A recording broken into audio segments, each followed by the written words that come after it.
Hello friends, welcome back to my channel. I hope आप सब लोग बिल्कुल ठीक होंगे और अपनी पढ़ाई अच्छे से कर रहे होंगे। तो करेंटली हम लोग पढ़ रहे थे क्लास 12th की ऑर्गेनिक्स। इसमें हमारा चैप्टर सेकंड चल रहा था, अल्कोहल्स, फिनॉल्स एंड ईथर। उसकी काफ़ी वीडियोस डाल चुकी हूँ मैं। चैनल पे प्लेलिस्ट बनी हुई है, आप वहाँ पे जाके देख सकते हैं। आपको सारी वीडियोस लाइन वाइज मिल जाएंगी। टाइटल देख लीजिएगा, वहाँ पे पार्ट 1 पार्ट 2 पढ़ा हुआ है। वहाँ से देख के आप लोग सिक्वेंसली अपनी टॉपिक को कवर कर लीजिएगा। अगर आप चैनल पे न्यू हैं तो चैनल को सब्सक्राइब ज़रूर कर दीजिएगा। इससे मुझे भी अच्छा लगेगा कि ज़्यादा लोगों तक चैनल रीच कर रहा है और वो लोग इसका बेनिफिट ले पा रहे हैं। तो जितना भी आप लोगों को ये एनसीईआरटी से डर लगता है ना, मैं उसको ही ख़त्म करने का ट्राई कर रही हूँ कि ईजिली हम लोग एनसीईआरटी की लाइन वाइज समझ लें, कॉन्सेप्ट क्लियर हो जाएँ बिल्कुल हमारे, और रिवीजन हो जाए। क्योंकि मैक्सिमम आपके जो बोर्ड एग्जाम्स में क्वेश्चन आएंगे वो एनसीईआरटी के ही होंगे, ठीक है। उसी पे बेस्ड होंगे, कहीं ना कहीं हल्का सा ट्विस्टेड होगा क्वेश्चन, बट होगा एनसीईआरटी से ही, ठीक है। कहीं बाहर से कुछ नहीं आता है बोर्ड के एग्ज़ाम में।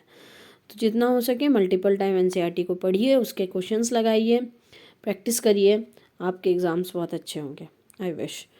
तो अगर हाँ, आपकी किसी फ्रेंड को भी एनसीईआरटी पढ़ने में कोई इशू होता है, उसको भी डर लगता है कि अरे एनसीईआरटी नहीं पढ़ूंगा, ठीक है, सिर्फ नोट्स पढ़ लूँ, किसी और के नोट्स पढ़ लूँ, अपने तो बनाए नहीं होते, अब किसी और के मिल जाएं। बट किसी और के नोट्स पढ़ने से ना उतनी अच्छे से समझ में नहीं आता है। तो अपनी एनसीईआरटी को ही अपना अंडरलाइन करके नोट्स बना के उसी में इंपॉर्टेंट पॉइंट्स लिखते हुए अच्छे से करो, तो फिर ईज़िली आप लोगों को ना एनसीईआरटी बिल्कुल टिप्स पे हो जाएगी। ओके, तो कंटिन्यू करते हैं। हम लोग पढ़ रहे थे ऑक्सीडेशन, पढ़ रहे थे किसका, अल्कोहल्स का। अल्कोहल्स को अगर हम ऑक्सीडाइज करते हैं तो वो किस में कन्वर्ट होते हैं, कौन कौन से रिएजेंट लेंगे तब एल्डिहाइड में कन्वर्ट होगा, कौन सा रिएजेंट लेंगे तब कीटोन में कन्वर्ट होगा, प्राइमरी अल्कोहल्स एल्डिहाइड में कन्वर्ट होते हैं, यही सब हम लोग देख रहे थे, ठीक है। तो यहाँ पे अब हम लोग बात करने वाले थे, एक हमारा लास्ट रिएजेंट रह गया था कॉपर, ठीक है। कॉपर की प्रेजेंस में क्या होता है उसको पढ़ लेते हैं, ठीक है। ये पीछे का पीसीसी वाला और CrO3 सारे के पढ़ लिए थे, कैसे ऑक्सीडाइजिंग एजेंट्स होते हैं ये, और कब किस फॉर्म में अल्कोहल को ऑक्सीडाइज करते हैं। अब यहाँ पे देखते हैं, tertiary alcohol do not undergo oxidation reaction under strong reaction conditions such as strong oxidizing agents and elevated temperature. Cleavage of various CC bond takes place and mixture of carboxylic acid containing lesser number of carbon atoms is formed. मतलब वैसे तो tertiary alcohol उसमें नहीं जा रहा होता है, oxidation में ऑक्सीडेशन नहीं होता है उसका, लेकिन स्ट्रॉन्ग रिएक्शंस होती हैं, मतलब जहाँ पे बहुत अच्छे स्ट्रॉन्ग ऑक्सीडाइजिंग एजेंट यूज़ करते हैं हम लोग, जैसे KMnO4 है, K2Cr2 7 है, तो उनका यूज़ करते हैं। तो वहाँ पे कार्बन कार्बन बॉन्ड टूट के अच्छे से रिएक्शन होता है। अब ये चीज़ यहाँ पे देखो, कॉपर की रिएक्शन कैसे होती है, कॉपर की प्रेजेंस में कौन सा अल्कोहल किस में कन्वर्ट होता है, ये इंपॉर्टेंट है। When vapours of primary and secondary alcohols are passed over heated copper at 573 Kelvin, dehydrogenation takes place and aldehyde or ketone is formed while tertiary alcohol undergo dehydration. तो यहाँ पे देखिए क्या होता है, जैसे हमने प्राइमरी अल्कोहल लिया, उसकी कॉपर की प्रेजेंस में रिएक्शन कराई, मतलब वेपर्स क्या करते हैं, प्राइमरी सेकेंडरी अल्कोहल्स के वेपर्स पास करते हैं किसके ऊपर, कॉपर, हीटेड कॉपर के ऊपर, तो ये एल्डिहाइड में कन्वर्ट हो रहा है। सेकेंडरी अल्कोहल ले रहे हैं तो वो कीटोन में कन्वर्ट हो रहा है। लेकिन जो टर्सरी अल्कोहल है, ध्यान दो यहाँ पे, टर्सरी अल्कोहल में क्या हो रहा है, ये देखो, ये बहुत ज़्यादा रिएक्टिव होता है ना, तो यहाँ पे ऐसे ना, यहाँ पे एक तरीके से क्या हो रहा होता है, हाइड्रोजन भी रिलीज हो रहा होता है, हट रहा होता है, ऑक्सीजन भी रिमूव हो रहा होता है। मेनली तो यहाँ पे क्या होता है, डिहाइड्रोजनेशन होता है प्राइमरी में और सेकेंडरी में, ठीक है। हाइड्रोजन्स हट रहे होते हैं, सिर्फ ऑक्सीजन बचता है, तो यहाँ पे एल्डिहाइड बन जाता है, यहाँ पे कीटोन। और यहाँ पे क्या होता है, डिहाइड्रेशन होता है, मतलब ऑक्सीजन के साथ H भी रिलीज होता है, मतलब पूरा वाटर रिलीज हो जाता है टर्सरी अल्कोहल में, ठीक है। तो ये जब वाटर रिलीज हो जाता है तो यहाँ पे क्या हो जाता है, डबल बॉन्ड आ जाता है कार्बन कार्बन के बीच में, तो एल्कीन बन जाता है। तो ये एक स्पेशल मेथड है कि आप अल्कोहल से एल्कीन कैसे बना सकते हो। टर्सरी अल्कोहल लो, उसको वेपर्स कॉपर के ऊपर 573 केल्विन पे पास करो, तो आपको वहाँ पे एल्कीन मिल जाएगा। ओके, अब आ जाओ रिएक्शंस ऑफ फिनॉल पे। काफ़ी इंपॉर्टेंट रिएक्शंस होती हैं फिनॉल की, ठीक है। अब देखो, सबसे पहले देखो इलेक्ट्रोफिलिक एरोमेटिक सब्सटीट्यूशन। अब ये नाम क्या है समझ में आए, नहीं होगा, बट सुनो क्या करेगा, इलेक्ट्रोफाइल आएगा। एरोमेटिक का मतलब सर्कुलर रिंग जिसके अंदर बॉन्ड्स हैं, ठीक है। एरोमेटिक कंपाउंड्स वही तो होते हैं, पढ़ा था ना aromatic non aromatic compounds class 11th में चेक करते हैं हम लोग सॉरी। उनका सब्सटीट्यूशन हो रहा है, इलेक्ट्रोफाइल सब्सटीट्यूशन करवाएगा, okay. In phenols reaction takes place in on the aromatic ring are electrophilic substitution reactions, okay. तो जो फिनॉल्स में रिएक्शंस होती हैं एरोमेटिक रिंग के ऊपर, वो इलेक्ट्रोफिलिक सब्सटीट्यूशन रिएक्शन होती हैं। इसमें जो OH ग्रुप अटैच होता है फिनॉल में, बेंजीन रिंग के ऊपर OH ग्रुप अटैच होता है, उसकी बात कर रहे हैं। The OH group attach to benzene ring activates it toward electrophilic substitution reaction. तो जो OH ग्रुप होता है उसके कारण यहाँ पे इलेक्ट्रोफिलिक सब्सटीट्यूशन रिएक्शन होती है। इसमें क्या होता है, also it directs the incoming group to ortho and para position in the ring as these position become electron rich due to the resonance effect cause by OH group.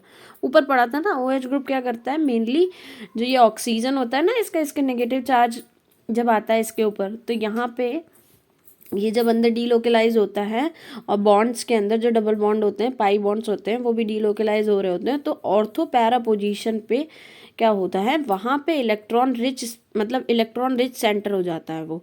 तो कोई भी electrophile को अटैच करना है, मतलब जिसको electrons loving है उसको अटैक करना है आके, तो वो वहाँ पे ऑर्थो और पैरा पोजीशन पे आके अटैक करता है, ठीक है। अब ये देखो नाइट्रेशन करा रहे हैं, मतलब नाइट्राइट ग्रुप ऐड कर रहे हैं NO2 when dilute nitric acid at low temperature. ये सारी इलेक्ट्रोफिलिक सब्सटीट्यूशन रिएक्शंस ही हैं, उन्हीं के एग्जाम्पल हैं, ठीक है। लो टेम्परेचर पे क्या कर रहे हैं, नाइट्रिक एसिड डाला है, डाइल्यूट नाइट्रिक एसिड डाला है, तो mixture of ortho and para nitrophenols और फॉर्म। मतलब हमें पता है जो OH लगा हुआ है एरोमेटिक रिंग पे, बेंजीन रिंग पे, वो कहाँ पे अटैच करवाएगा किसी भी इलेक्ट्रोफाइल को, वो अटैच करवाता है ऑर्थो पे और पैरा पोजीशन पे। तो ऑर्थो पे एक NO2 लगेगा, एक ऐसा प्रोडक्ट मिलेगा जहाँ पे ऑर्थो पे लगा होगा, कुछ ऐसे प्रोडक्ट मिलेंगे जहाँ पे पैरा। तो O के रिप्रेजेंट करता है ortho nitrophenol and P represent करता है पैरा नाइट्रोफिनॉल। अब यहाँ पे ध्यान दो, the ortho and para isomers can be separated by steam distillation. मतलब इनके बॉइलिंग पे, जब इनको बॉयल करते हैं ना, तो इनके टेम्परेचर, कोई जल्दी बॉयल हो जाता है कम टेम्परेचर पे और कोई ज़्यादा टेम्परेचर पे बॉयल होता है। तो वो वोलेटाइल नेचर जो इनका होता है कि कब कितने टेम्परेचर पे ये स्टीम में कन्वर्ट होके वेपराइज हो जाए, तो उसके बेसिस पे हम लोग सेपरेट कर लेते हैं ऑर्थो और पैरा। अब कौन जल्दी होता है कौन बाद में होता है उसको देखो, इसमें एक इंटरेस्टिंग चीज़ आएगी sorry. O-nitrophenol is steam volatile due to intramolecular hydrogen bonding, while P-nitrophenol is less volatile due to intermolecular hydrogen bonding, which causes the association of molecules. अब ध्यान से सुनो, ये जो ऑर्थोनाइट्रोफिनॉल है ये स्टीम वोलेटाइल है, मतलब ये जल्दी से ही वोलेटाइल हो जाता है क्योंकि इसके अंदर इंट्रामोलिकुलर हाइड्रोजन बॉन्डिंग होती है। दो टाइप की हाइड्रोजन बॉन्डिंग पड़ी होंगी, जब दो अलग अलग मॉलिक्यूल्स के बीच में हाइड्रोजन बॉन्ड बने तो उसको कहते हैं इंटरमॉलिकुलर, मतलब इंटर मतलब दो अलग अलग मॉलिक्यूल आए, ठीक है। और एक मॉलिक्यूल के अंदर ही ऐसे ऑक्सीजन हाइड्रोजन का अरेंजमेंट है कि उसमें हाइड्रोजन बॉन्ड बन जाए, तो वो इंट्रामॉलिकुलर हाइड्रोजन बॉन्डिंग होती है। तो ऑर्थो नाइट्रोफिनॉल में इंट्रामॉलिकुलर हाइड्रोजन बॉन्डिंग दिख रही है, ये जो OH ग्रुप है फिनॉल का, ये नाइट्रो के ऑक्सीजन के साथ ये हाइड्रोजन बॉन्डिंग कर रहा है, और यहाँ पे पैरा में दूसरा पैरा वाला नाइट्रोफिनॉल आ रहा है। तो इसके कारण क्या होता है ना, ये ऑर्थो नाइट्रोफिनॉल जल्दी ईजिली वोलेटाइल, मतलब ईजिली वेपर में कन्वर्ट हो जाता है, ठीक है। तो सेपरेट करने का तरीका बस याद रखना कि जो पैरा नाइट्रोफिनॉल है वो लेस वोलेटाइल है क्योंकि उनके अंदर इंटरमॉलिकुलर हाइड्रोजन बॉन्डिंग है, मतलब ये बॉन्ड ज़्यादा स्ट्रांग होता है, इसको नहीं ब्रेक करता है, ठीक है। अब आ जाओ, when concentrated nitric acid phenol is converted to 2,4,6-nitrophenol, trinitrophenol, the product is commonly known as picric acid and the yield of the reaction product is poor.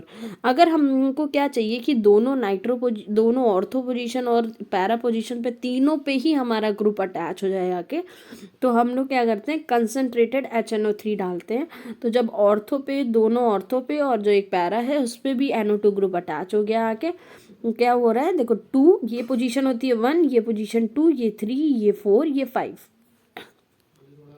तो 2, 4 और 6 तीनों पे ही अटैच हो गया है आपके 2, 4 और 6 तीनों पे जब नाइट्रो ग्रुप अटैच हो गया क्या, तो इसका जो कॉमन नेम होता है वो तो पिक्रिक एसिड है, बट इसका जो आईपीएसी नेम है मतलब 2,4,6 पे ट्राई नाइट्रो अटैच्ड है, और फिनॉल तो वो है ही, ठीक है। तो ये जो पिक्रिक एसिड होता है इसकी यील्ड कम होती है, मतलब ठीक है, ये रिएक्शन में ज़्यादा बनता नहीं है प्रोडक्ट के फॉर्म में। कैसे बना रहे हैं ये देखो, इसकी इक्वेशन खुद लिखने को कहेंगे आपसे, ट्राई करिएगा। Picric acid is prepared by treating phenol first to concentrated sulfuric acid which converts it to phenol 2,4-sulfonic disulfonic acid. क्या करा, सबसे पहले पिक्रिक एसिड को कैसे बनाना है, फिनॉल लिया, फिनॉल की रिएक्शन करा रहे हैं कंसनट्रेटेड सल्फ्यूरिक एसिड मतलब H2SO4 के साथ, ठीक है। तो वो किस में कन्वर्ट कर देता है, 2 और 4 पोजीशन पे सल्फोनिक ग्रुप लगा देगा, SHO3 ग्रुप लगा देगा। फिर क्या करते हैं, फिर इसकी रिएक्शन कराते हैं कंसनट्रेटेड नाइट्रिक एसिड के साथ तो 2,4,6 नाइट्रो ट्राई नाइट्रोफिनॉल मिल जाता है। बहुत इजी रिएक्शन है, लिख लेना, आराम से लिख लोगे, ठीक है। अब देखो हेलोजिनेशन, हेलोजन ग्रुप का एडिशन को हेलोजिनेशन कहते हैं, नाइट्रेट ग्रुप का एडिशन को नाइट्रेशन कह रहे हैं, ठीक है। अब देखो यहाँ पे क्या हो रहा है, on treating phenol with bromine different reaction products are formed under different experimental condition. अलग अलग तरीके से अलग अलग यहाँ पे क्या कर रहे हैं, सॉरी, फिनॉल की ब्रोमीन के साथ रिएक्शन करा रहे हैं, तो अलग अलग तरीके के प्रोडक्ट मिल रहे हैं। अब देखते हैं क्या हो रहा है। When reaction is carried out in solvent of low polarity such as CHCl3 and CS2 at low temperature, monobromophenol are formed। देखो अब हमने क्या लिया, जो सॉल्वेंट है मतलब जिसमें ये रिएक्शन करवा रहे हैं वो लो पोलैरिटी का है, मतलब वो पोलर कंपाउंड नहीं है, ठीक है। पोलैरिटी का मतलब तो समझते ही होंगे ना आप लोग।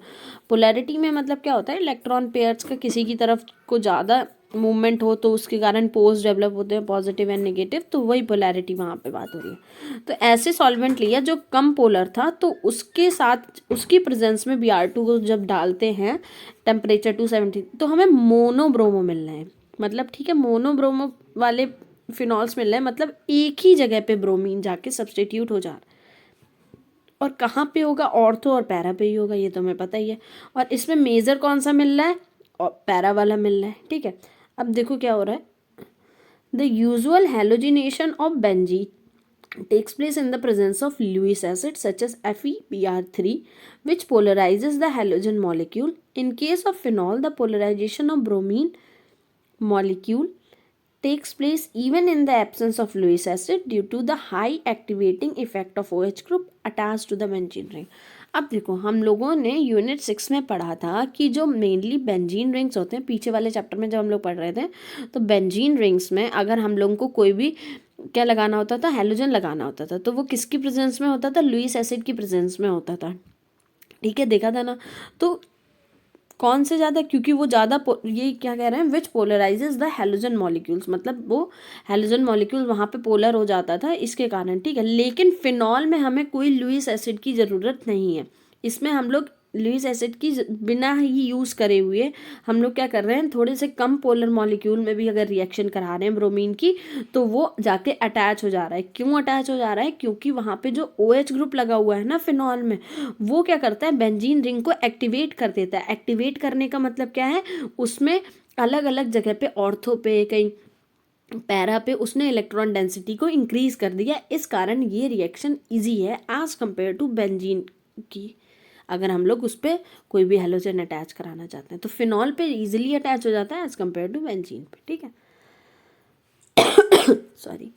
अब कह रहे हैं जब फिनॉल को हम लोग ट्रीट कर रहे हैं ब्रोमीन वाटर में, ये बहुत इंपॉर्टेंट रिएक्शन है, काफ़ी पूछी जाती है। तो ब्रोमीन वाटर में जब हम लोग ट्रीट करते हैं तो हमें एक कंपाउंड मिलता है जो कि प्रेसिपिटेट की फॉर्म में मिलता है, वो होता है 2,4,6 ट्राईब्रोमो फिनॉल। मतलब देखो तीनों पोजीशन से लगा हुआ है, दोनों ऑर्थो पे भी और पैरा पे भी ब्रोमीन ग्रुप अटैच हो गया है आके, तो उसको कह रहे हैं 2,4,6 ट्राईब्रोमोफेनॉल। जैसे ऊपर पिक्रिक एसिड वाली पड़ी थी वैसे ही यहाँ पे ये मिल रहा है, बट कैसे मिलता है, जब हम लोग ब्रोमीन वाटर की रिएक्शन करा रहे हैं फिनॉल के साथ, ठीक है। अब आ जाओ, ये जो नेक्स्ट है ये नेम रिएक्शन है कोलबेज रिएक्शन, ठीक है। अब देखो, Phenoxide ion generated by treating phenol with sodium hydroxide is even more reactive than phenol towards the electrophilic aromatic substitution। ऊपर हम लोग पढ़ रहे थे ना फिनॉक्साइड आयन, मतलब जब ये होते हैं फिनॉक्साइड आयन, O नेगेटिव, ठीक है। ये जो फिनॉक्साइड आयन है ये फिनॉल से भी ज़्यादा रिएक्टिव होता है, ठीक है, किसकी तरफ, इलेक्ट्रोफिलिक एरोमेटिक सब्स्टिट्यूशन रिएक्शन की तरफ। तो ये जब इलेक्ट्रोफिलिक एरोमेटिक सब्स्टिट्यूशन रिएक्शन की तरफ जाता है तो इसमें आके ना वीक इलेक्ट्रोफाइल भी आके अटैच हो जाता है। अब देखो यहाँ पे, hence it undergoes electrophilic substitution with the carbon dioxide a weak electrophile, ठीक है। Ortho hydroxy benzoic acid is formed as the main reaction. देखो क्या होता है, पहले तो हम फिनॉक्साइड आयन कैसे बनाते हैं ये तो पीछे पढ़ लिया था हम लोगों ने। फिनॉल था, फिनॉल की सोडियम हाइड्रोक्साइड के साथ रिएक्शन कराई तो यहाँ पे ये फिनॉक्साइड आयन बनी, मतलब O negative and Na positive attach हो जाता है आके, सॉल्ट जो बनता है वही है फिनॉक्साइड। उसके बाद हमने क्या करा, वैसे तो हमें स्ट्रॉन्ग कोई इलेक्ट्रोफाइल चाहिए था, मतलब जो इलेक्ट्रॉन सेंटर को, इलेक्ट्रॉन लविंग मतलब जो भी वहाँ पे जाना चाहेगा जहाँ पे इलेक्ट्रॉन डेंसिटी ज़्यादा है। और इलेक्ट्रॉन डेंसिटी कहाँ पे ज़्यादा होती है, ऑर्थो एंड पैरा पे। तो यहाँ पे हमने क्या डाला, एक वीक इलेक्ट्रोफाइल डाला, मतलब CO2 कार्बन डाइऑक्साइड। तो वो भी जाके यहाँ पे क्या हो जाता है, अटैच हो जाता है ऑर्थो पोजीशन पे। तो हमें यहाँ पे सैलिसिलिक एसिड, मतलब या फिर सैलिसिलिक एसिड तो इस कंपाउंड का कॉमन नेम हो गया, या फिर हमें क्या मिल रहा है, 2 हाइड्रोक्सी बेंजोइक एसिड। ये मेन ग्रुप है कार्बोक्सिलिक एसिड वाला, तो ये बेंजोइक एसिड है और सेकंड पोजीशन पे हाइड्रोक्सी लगा हो, इसलिए इसका नाम 2 हाइड्रोक्सी बेंजोइक एसिड है। कोलवेज रिएक्शन याद रखना बहुत इंपॉर्टेंट है, ठीक है। नेम रिएक्शन जितनी भी है याद ही रखिएगा। अब आ रही है उससे भी ज़्यादा इंपॉर्टेंट, रीमर टीमैन रिएक्शन। इसमें भी क्या होता है, on treating phenol with chloroform, phenol की रिएक्शन करा रहे हैं क्लोरोफोम CHCl3 को कहते हैं, in the presence of sodium hydroxide NaOH की प्रेजेंस में। तो क्या होता है, जो CHO ग्रुप है वो आ जाता है ऑर्थो पोजीशन पे बेंजीन रिंग में। इसी रिएक्शन को रीमर टीमैन रिएक्शन कहते हैं। तो ये फिनॉल थी, उसकी रिएक्शन कराई हमने chloroform in the presence of NaOH, ठीक है। एक्वस मतलब वाटर में डिजोल्व, ठीक है। फिर क्या होता है, पहले तो ये जो OH ग्रुप है ये H को रिमूव करा के यहाँ पे Na अटैच हो जाता है, फिनॉक्साइड आयन बनाता है। और यहाँ पे ये ऑर्थो पोजीशन जो होती है वो एक्टिवेट हो जाती है, तो यहाँ पे आके CHCl2 अटैच हो जाता है, ठीक है। उसके बाद क्या होता है, फर्दर ये जो होता है NaOH के साथ रिएक्ट करते हैं और फिर यहाँ पे एल्डिहाइड ग्रुप में कन्वर्ट हो जाता है ये, ठीक है। ये HCl रिमूव हो जाएगा यहाँ से, ठीक है। ये एल्डिहाइड ग्रुप में कन्वर्ट हो जाता है, NaCl रिमूव होता है, तो ये CHO ग्रुप बन गया और बाद में H+ कर दिया, मतलब इसमें प्रोटॉन ऐड कर दिया, तो ये Na रिमूव हो गया और यहाँ पे वापस से हमारा फिनॉल वाला OH आ गया। तो the intermediate substituted benzal chloride is hydrolysed in the presence of alkali to produce salicylaldehyde. तो ऊपर मिल रहा था हमें सैलिसिलिक एसिड, किसकी प्रेजेंस, कोलवेज रिएक्शन में। रीमर टीमैन रिएक्शन में हमें क्या मिल रहा है, सैलिसल्डिहाइड, क्योंकि यहाँ पे हमारे ऑर्थो पोजीशन पे एल्डिहाइड ग्रुप लग गया है आके, ठीक है। तो ये बेंजल क्लोराइड है, ये जो बेंजल क्लोराइड है इसका नेम है ये बेंजल क्लोराइड, ठीक है, याद रखना, ये जो इंटरमीडिएट बन रहा है। फिर आ रहा है reaction of phenol with zinc dust. Important reaction है, अगर हमें फिनॉल के ऊपर से OH ग्रुप हटाना है तो हम जिंक डस्ट की प्रेजेंस में रिएक्शन करा देते हैं, तो OH ग्रुप रिमूव हो जाता है। ये जो सारी रिएक्शंस है ना, ये उसमें यूज़ आती हैं जब आप बहुत सारी मल्टीपल कन्वर्जन्स कर रहे होते हैं। तो कभी आपको फिनॉल से OH ग्रुप हटाना है तो क्या डाला, तो जिंक डस्ट डाल दिया, तो हमें सिंगल बेंजीन रिंग मिल गई, ठीक है। तो ये सारे रिएक्शंस होते हैं। अब देखो लास्ट वाला क्या है, ऑक्सीडेशन। फिनॉल का ऑक्सीडेशन कराना है, oxidation of phenol with chromic acid produces conjugate diketone known as benzoquinone. In the presence of air, phenols are slowly oxidized to dark color mixture containing quinones. ये क्या होता है, ये फिनॉल है, बस इसको याद रखिएगा, अभी ज़्यादा इसकी मैकेनिज्म पे नहीं जाना। क्या करते हैं, क्रोमिक एसिड, ये जो है Cr2O7, ये है क्रोमिक एसिड, ठीक है। इसकी साथ रिएक्शन करा रहे हैं फिनॉल की, तो हमें डाई कीटोन मिलता है, ठीक है। और ये जो डाई कीटोन है इसको क्या कहते हैं, बेंजोक्विनोन कहते हैं। In the presence of air, phenols are slowly oxidise to dark colour mixture containing quinones. ये बता रहे हैं कि अगर हम लोग क्या करते हैं, फिनॉल्स को एयर में रख देते हैं ना, तो वो ऑक्सीडाइज हो जाते हैं, किसमें, क्यूनोन्स में। तो ये रिएक्शन भी इंपॉर्टेंट है कि अगर हम लोग फिनॉल्स की ऑक्सीडेशन करा रहे हैं तो वो किस में कन्वर्ट होता है, क्योंकि ऊपर जो हम लोग ने नॉर्मल अल्कोहल की ऑक्सीडेशन कराई थी वो कितने सारे प्रोडक्ट दे रहा था, एल्डिहाइड में, कीटोन्स में, और कॉपर की प्रेजेंस में करा रहे थे 573 केल्विन पे, तो वहाँ पे हमें क्या मिल रहा था, एल्कीन भी मिल रहा था, ठीक है। तो वो इम्पॉर्टेंट है, बट ये बिल्कुल याद रखिएगा, एक रिएक्शन है सिर्फ फिनॉल की ऑक्सीडेशन की, ठीक है। बाकी अब हम लोग पढ़ लेंगे कुछ इंपॉर्टेंट हमारे ये बचे हुए हैं अल्कोहल, जैसे मिथेनॉल है, उनकी कुछ पर्टिकुलर रिएक्शन है, इथेनॉल है, इन सबको कंप्लीट करेंगे। लास्ट फिर बचता है हमारा ईथर, फिर उसके बाद हमारा ये चैप्टर कंप्लीट हो जाएगा। आई थिंक सो बहुत जल्दी ही कंप्लीट हो जाएगा, एक दो वीडियोस और लगेंगी। ओके, अगर आप लोगों को कोई डाउट है तो आप लोग कमेंट सेक्शन में ज़रूर पूछ लीजिएगा और अपने फ्रेंड्स के साथ भी वीडियोस को शेयर करिएगा। ओके, एंड वीडियोस को लाइक ज़रूर करिए और अपना फीडबैक भी दीजिए। Okay, so thank you for watching the video. Make sure to like, share and subscribe the channel if you are new to the channel. Thank you for watching the video.